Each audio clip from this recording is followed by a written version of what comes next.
Hello friends, मैं वीरू चौहान। संयम UPSC में आपका स्वागत है। 7th क्लास की ज्योग्राफी का आज हम सेकंड चैप्टर करने जा रहे हैं, जो कि हमारी एनसीईआरटी की सीरीज चल रही है। ठीक है, आगे देखते हैं। चैप्टर का नाम है हमारी पृथ्वी के अंदर। चैप्टर 7 का चैप्टर फर्स्ट है। क्लास 7 का चैप्टर फर्स्ट है।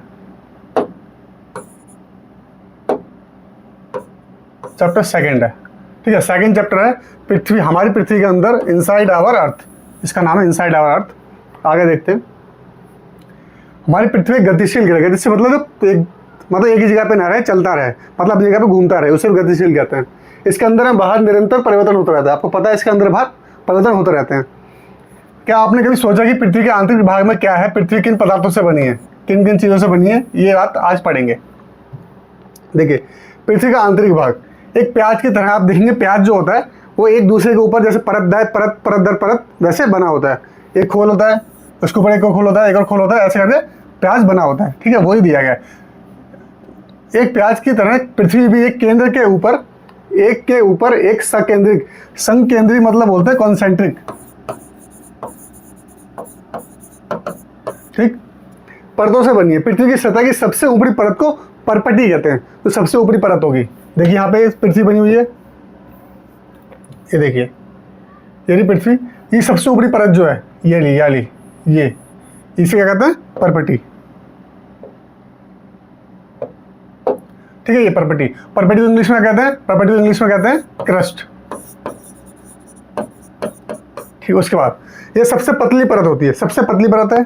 यह महाद्वीपीय सन्निधि में 35 किलोमीटर एवं समुद्री सतह में केवल 5 किलोमीटर के लिए होती है। अब देखिए,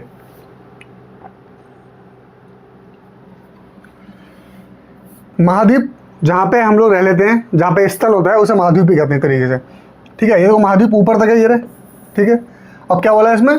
महाद्वीपीय सन्निहित में, मतलब ये नीचे तक है ना, यहाँ से 35 किलोमीटर तक है अगर महाद्वीप की बात की जाए, स्थल से बात की जाए तो। ठीक, उसके बाद जो अगर सागर की बात की जाए तो 5 किलोमीटर तक है। यहाँ सागर के आ जाएगी तो 5 किलोमीटर तक। तो समुद्र से नीचे जाएंगे तो 5 किलोमीटर, और अगर स्थल की बात की जाएगी तो 35 किलोमीटर। इसको क्या कहते हैं? क्रस्ट कहते हैं। यहाँ तक ये क्रस्ट है। इतना समझ में आई? स्थल पे 35 किलोमीटर आप नीचे जाएंगे, और समुद्र की सतह से 5 किलोमीटर और नीचे जाएंगे तो आपको क्या मिलेगा? क्रस्ट मिलेगा।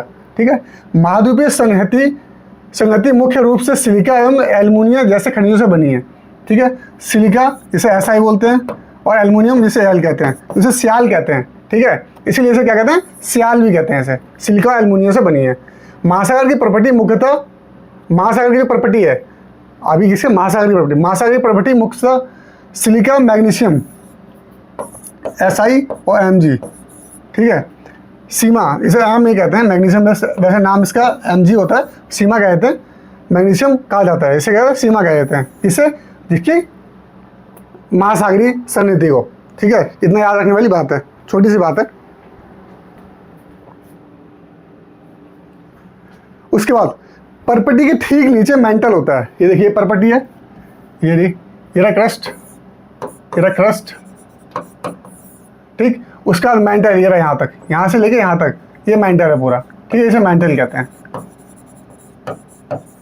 ठीक, ये लिखा है यहाँ पे। परपटी के ठीक नीचे मेंटल होता है, जो कि 2900 किलोमीटर तक गहराई तक फैला होता है। 2900 किलोमीटर तक। इसकी सबसे आंतरिक परत क्रोड है, और सबसे आंतरिक जो परत है उसकी क्रोड, ये क्रोड, इसे कहते हैं क्रोड। ठीक, ये हो गया पृथ्वी के अंदर तक। तो अब मैं बता देता हूँ, एक शॉर्ट फॉर्म में नोट बना देता हूँ।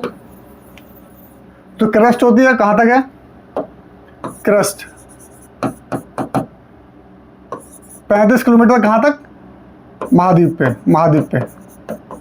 पे सन्निधि। और 5 किलोमीटर कहाँ तक है? ये महासागर सन्निधि। ठीक, उसके बाद मेंटल की बात की जाए, मेंटल कहाँ तक है? मेंटल 2900 किलोमीटर तक है। ठीक, यहाँ तक बता दिया। उसके बाद क्रोड की बारी आएगी।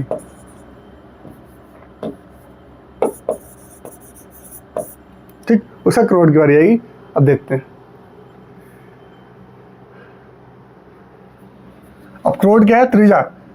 क्रोड की त्रिज्या कितनी है? ये देखो, ये कुछ सर्कल, ये क्रोड की त्रिज्या 3500 किलोमीटर यहाँ तक, करोड़ की त्रिज्या है, ये करोड़ की त्रिज्या है, ठीक है। 3500 किलोमीटर ये होगी।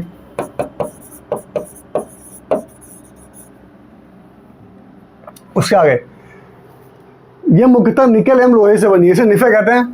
निकेल हो गया Ni, Fe मतलब लोहा, ठीक है, तो निफे कहते हैं इसे, ठीक है। केंद्रीय कोड का तापमान एवं दाब काफी उच्च होता है, जो केंद्रीय कोड होता है, ठीक। केंद्रीय कोड जो है यहाँ का तापमान क्या होता है,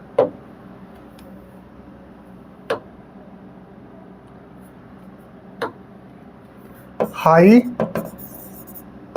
टेम्परेचर एंड प्रेशर।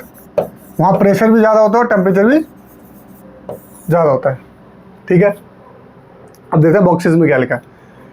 विश्व की सबसे गहरी खान दक्षिण अफ्रीका में है तथा इसकी गहराई लगभग 4 किलोमीटर है। तेल की खोज में इंजीनियर ने 6 किलोमीटर तक खोद दी थी। दक्षिण अफ्रीका में विश्व की सबसे गहरी खान है 4 किलोमीटर तक, ठीक है, और इंजीनियर ने तेल की खोज के लिए 6 किलोमीटर तक खोद दिया, उसका नहीं खोदा गया उसको। पृथ्वी के केंद्र तक पहुंचने के लिए जो बिल्कुल असंभव है, पृथ्वी के केंद्र तक पहुंचना असंभव है। आपको समुद्र की सतह पर 6000 किलोमीटर गहराई तक खोदना होगा। समुद्र इसकी सतह ये नीचे होगी, यहाँ से 6000 किलोमीटर खोदना पड़ेगा, तब आपको जाके पृथ्वी का केंद्र मिलेगा, जो कि असंभव है खोदना, ठीक है। इतना नहीं खोद पाया अभी तक। उसके बाद देखते हैं पृथ्वी के आयतन। आयतन मतलब वॉल्यूम होता है, ठीक है। वॉल्यूम मतलब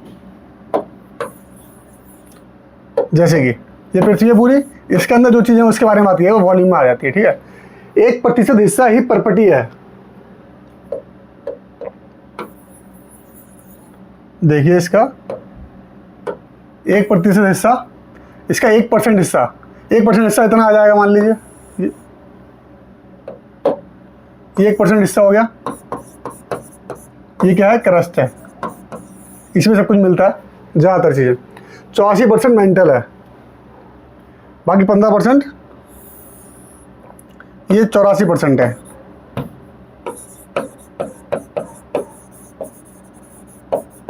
ठीक। बाकी 15% क्रोड बोल दो, कोर बोल दो, ठीक है। ये है इतना इसका डायमेंशन सारा जो लिखा हुआ है।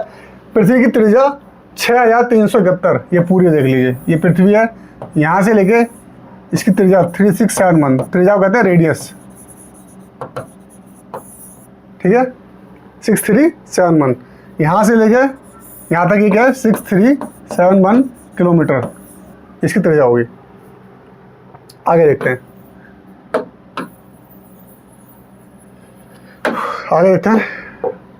आगे है सेल एवं खनिज। सेल को इंग्लिश में रॉक कहते हैं, खनिज को पता ही है मिनरल्स कहते हैं, ठीक है। इसके बाद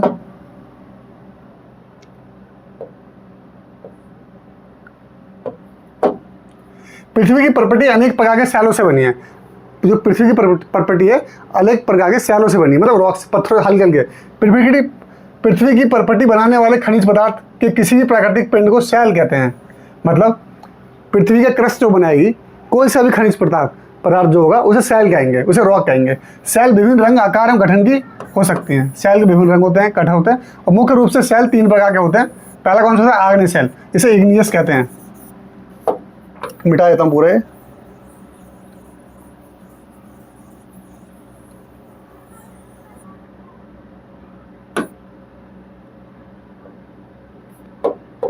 ठीक है, पहला हो गया आग्नेय, इसे इग्नियस कहते हैं, लिखा हुआ है, मैं फिर भी लिख देता हूँ इग्नियस, ठीक, इग्नियस हो गया। दूसरा हो गया अपसादी, ये सेडिमेंट्री कहते हैं, ठीक। तीसरा हो गया कायांतरित, कायांतरित और मेटामॉर्फिक।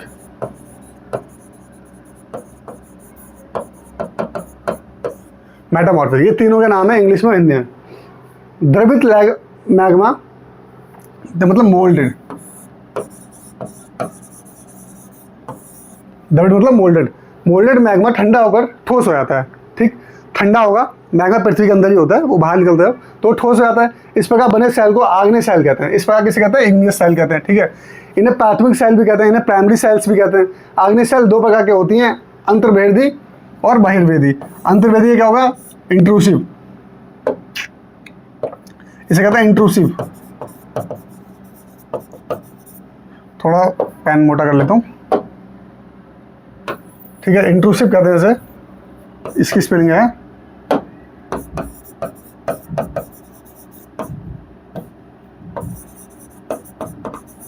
इंट्रूसिव, उसको कहते हैं एक्सट्रूसिव। ठीक, दो तरीके के हैं, अंतर्वेदी और बहिर्वेदी। क्या आप ज्वालामुखी से निकलने वाले लावा की कल्पना कर सकते हैं? ज्वालामुखी से क्या निकलता है? लावा। ठीक,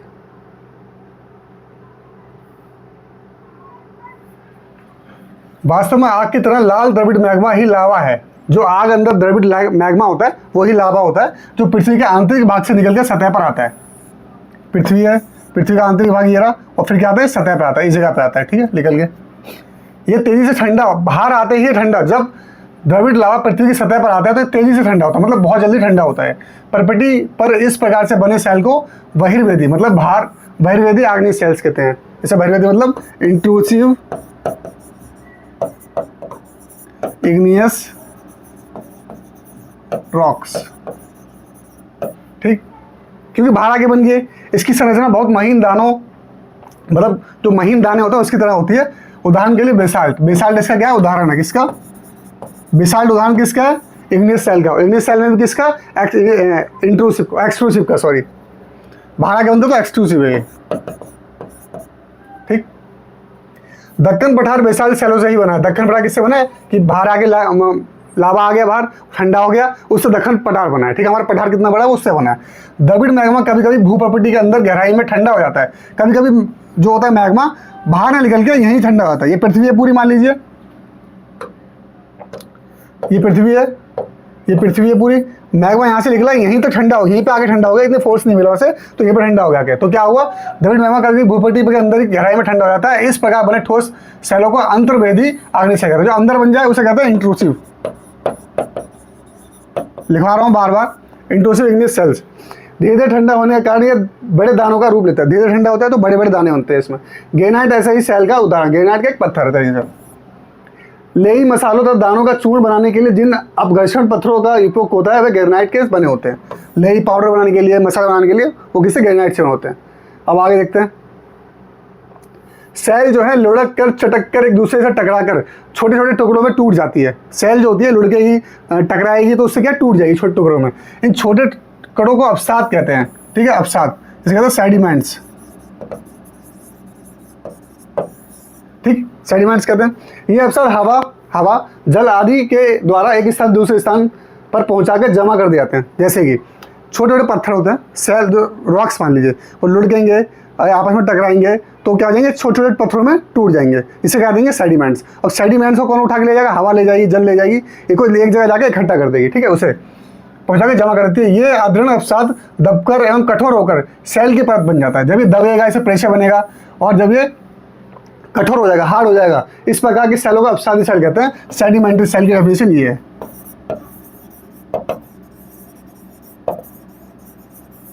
सेडिमेंट्री रॉक्स की डेफिनेशन। ठीक है, उदाहरण के लिए बलुआ पत्थर रेत के दानों से बना होता है। बलुआ पत्थर जो होता है वो, इन सेलों में पौधों, जानवरों एवं अन्य सूक्ष्म जीवाणु जो कभी इन सेलों पर रहे हैं के जीवाश्म भी होते हैं। फॉसिल्स जिसे कहते हैं, इसे कहते हैं फॉसिल्स। तो अवसादी सेल में कौन आ जाता है? फॉसिल्स भी आ जाते हैं। ठीक है, जो जीव जंतु होते हैं और करकट होता है, जैसे जानवर हो गए, पौधे हो गए, इनके जो छोटे छोटे सूक्ष्म जीवाणु होते हैं वो भी इनमें दब जाते हैं, मर जाते हैं। आग्नेय एवं अवसादी सेल उच्च ताप एवं दाब के कारण कायांतरिक सेलों से परिवर्तित हो सकती है। जैसे इग्नियस, ये साइकिल चलती है, इसे कहते हैं रॉक साइकिल। ठीक है, देखो आग्नेय सेल, इग्नियस, ठीक है, और प्लस अवसादी, जिसे कहते हैं सेडिमेंट्री। ठीक होती है, आपस में इनमें क्या प्रेशर पड़ेगा, ठीक है, इनमें दबाव पड़ेगा, ये हार्ड होंगे तो क्या बन जाएंगे? कायांतरित सेल। इसे कहते हैं मेटामॉर्फिक। मेटामॉर्फिक में दोनों तब्दील हो जाते हैं। ठीक, उदाहरण के लिए चिकनी मिट्टी स्लेट में एवं चूना पत्थर संगमरमर में परिवर्तित हो जाता है। चिकनी मिट्टी और चूना पत्थर किसमें? संगमरमर में चेंज हो जाता है। ठीक है, अब इनके बारे में पढ़ लेते हैं। ये तो मैंने बता दिया था। इग्नियस लैटिन शब्द है, इसका अर्थ है अग्नि। सेडिमेंट्री का अर्थ है, इसका अर्थ है स्थिर। और मेटामॉर्फिक का अर्थ है जिसका अर्थ है रूप परिवर्तन होना, ठीक है। इनका मतलब ही परिवर्तन होने से होता है। आगे देखते हैं चौथा। आगे, सेल हमारे लिए बहुत उपयोगी है क्योंकि कठोर सेलों का उपयोग सड़क बनाने के लिए, ये सब पत्थर जो तरीके छोटे बजरी पत्थर ये सब उसी में आते हैं। घर एवं इमारत बनाने के लिए किया जाता है। आप पत्थरों का उपयोग कई खेलों में करते हैं, जैसे कि 7 पिट्ठूग्राम खेलते हैं हम, कबड्डी एक चीज़ है वो खेलते हैं, 5 पत्थरों का खेल है, गिट्टी हो गया वो। अपने दादा दादी पड़ोसी पूछे क्या खेलो, जानकारी प्राप्त। ये देखो लाल लुआ पत्थर से बना है, ये क्या सेडिमेंट्री रॉक से बन गया। ये ताजमहल संगमरमर से बना है, एक से मेटामॉर्फिक से बन गया। मेटामॉर्फिक कैसे बनता है, क्या नाम है, इग्नियस और सेडिमेंट्री को अगर एक साथ दबाव पड़ता है, उन पर प्रेशर पड़ता है तो क्या मेटामॉर्फिक में तब्दील हो जाते हैं, वो बनते हैं, ठीक है। संगमरमर, चूना पत्थर और चिकनी मिट्टी मिलकर क्या बन जाते हैं, संगमरमर। आपको जानकर आश्चर्य होगा किन्हीं निश्चित दशाओं में एक प्रकार की सेल चक्रीय तरीके से एक दूसरे में प्रवृत्त हो जाते हैं। एक सेल से दूसरे सेल में प्रवृत्त होने की इस प्रक्रिया को चक्कर कहते हैं, सेल चक्र, इसे कहते हैं रॉक साइकिल। एक सेल से दूसरे सेल की प्रक्रिया में परिवर्तन होना, मतलब एक सेल से दूसरे सेल में चले जाना, उसे कहते हैं रॉक साइकिल। और ये क्या साइकिल क्या है, ऐसे गोल होती है, तो आपस में एक दूसरे के साथ साइकिल आप कभी देखोगे ऐसी मिलेगी किसी की, तो ऐसे इसमें आएगा, तो ऐसे इसमें आएगा, ऐसे इसमें आएगा, और ऐसे एक दूसरे के साथ घूमते हैं जीवन भर, इनका यही चक्कर चलेगा। आप जानते हैं कि द्रविड़ मैग्मा जो मोल्टेड मैग्मा होता है, जो पिघल जाते तरीके से, मोल्डेड मैग्मा ठंडा होकर ठोस आग्नेय सेल बनाता है। पहले बताया आग्नेय सेल जैसे बनता है, ठंडा होकर ठोस में जब ऊपर आएगा पृथ्वी पे तो क्या हो जाएगा, ठोस बना देगा। अंदर ही बना देता है, बाहर ही बना देता है, ठोस आता है। ये आग्नेय सेल छोटे छोटे टुकड़ों में टूटकर एक स्थान से दूसरे स्थान पर जाते हैं, बताया मैंने। फिर क्या हो जाता है, अपसादी सेल का निर्माण करते हैं। ताप एवं दाब के कारण ये आग्नेय सेल अपसादी सेल कायांतरित सेल में बदल जाते हैं, ये बताया। अत्यधिक ताप एवं दाब के कारण कायांतरित सेल पुनः फिर पिघलकर द्रविड़ मैग्मा बन जाती है। फिर क्या बन जाती है, मैग्मा बन जाती है, ठीक है। देखिए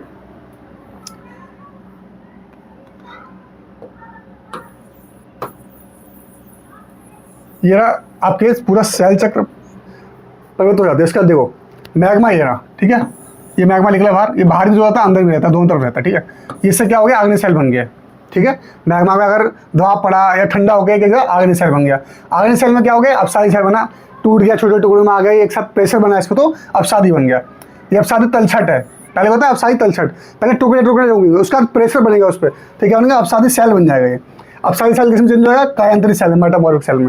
तो इसमें दबाव पड़ेगा, प्रेशर पड़ेगा और गर्माहट ठंडा उसको होगा, ठंडा होगा तो ये क्या होगा, मैग्मा में तब्दील हो जाएगा। ये लिखा है यहाँ पे, द्रविड़ मैग्मा पुनः ठंडा होकर ठोस आग्नेय सेल में परिवर्तित हो जाता है, ठीक है, ऐसे परिवर्तित हो जाएगा, मैग्मा में चला जाता है।